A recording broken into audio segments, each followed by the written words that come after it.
kasama, dito tayo ngayon sa Davao City National High School kung saan niyanig ang unang araw ng klase ng isang malakas na lindol.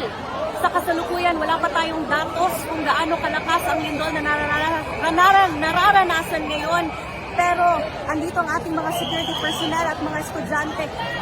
Kanina may narinig kaming pumutok sa loob ng paaralan. So hindi pa kami sigurado kung ano yung pumutok. Medyo malakas yung naranasan nating lindol ngayong Hunyo 8 sa pagbabalik eskwela ng ating mga estudyante. Lindol at sinisiguro ng ating mga security personnel na okay lang ang mga silid-araran at ang ating mga estudyante at guro at lahat ng mga nasa paaralan ngayon. Sinisiguro nila ang order.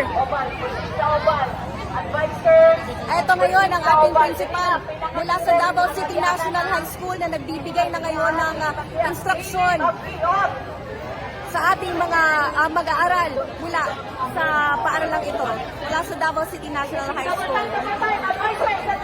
Pa-double time at pinaalalahanan sila na huwag mag-panic. Don't panic. Nag-brownout. We cannot have. Wala tayong announcement kasi brownout.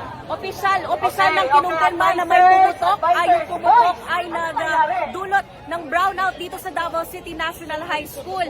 So posibleng linya ito ng kuryente dito sa eskwelahan na pumutok habang nag-urinol, nagyayanig kanina. May nakikita tayo dito ngayon na nahimatay dahil sa lakas ng lindol at i-assist sa ngayon ng ating security personnel. Nag-uulat din mula dito sa Davao City National High School, Kate Makihonlao ng Radyo Pilipinas, Radyo Publiko Davao. Magbibigay pa ako ng dagdag detalye mamaya. Maraming salamat po.